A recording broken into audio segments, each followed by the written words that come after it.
మండలం మందిలోని అలవటాల గ్రామం వద్ద రామ్కో సిమెంట్ ఫ్యాక్టరీ ఏర్పాటు చేయడం జరిగింది. 2001లో ఈ ఫ్యాక్టరీ నిర్మాణం మొదలై ఆ యొక్క మండలంలోని దగ్గర 450 ఎకరాలు ఆక్రమించుకొని రైతులకు తీవ్ర నష్టం కలిగిస్తున్నందున గతంలో రైతులు ఈ యొక్క ఫ్యాక్టరీ వలన దుమ్ము ధూళి వలన నష్టపోతున్న పంటలు రావడం లేదని ఎన్నిసార్లు కలెక్టర్ గారికి అర్జీలు పెట్టుకున్నప్పటికీ వాళ్ళు ఈరోజు ఈ కార్యక్రమం నిర్వహించడం జరుగుతుంది.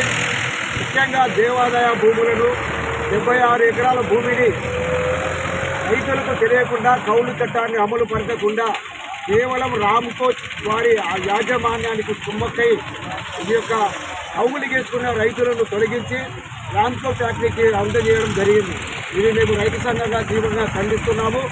రైతుల గత 40 సంవత్సరాల నుండి ఈ యొక్క కౌలు చట్టానికి అనుగుణంగా గ్రామసభ నిర్వహించి గ్రామంలో నిర్వహించి ఆ యొక్క వేలపాట ద్వారా పొలాలను ఆక్రమించుకుని పంటను నిర్వహించుకోవడం జరుగుతుంది. అలాంటి బుద్ధి కలిగించే ఈ యొక్క వ్యవసాయాన్ని రామ్కో ఫ్యాక్టరీ దుర్మార్గంగా వాళ్ళు అందుకొని వాళ్ళు కుమ్మక్కయ్యి దేవాదాయకు కుమ్మక్కయ్యి రైతులను విడిగొట్టడం జరుగుతుంది.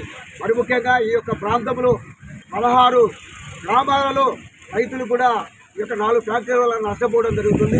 గతంలో చేసిన ఈ రైతులు చేసిన పోరాటానికి ఎటువంటి స్పందన అధికారుల యుద్ధ నుంచి లేదు కాబట్టి ఈరోజు ఆంధ్రప్రదేశ్ రైతు సంఘం సిపిఐ ఆధ్వర్యంలో కార్యక్రమం నిర్వహించడం జరుగుతుంది.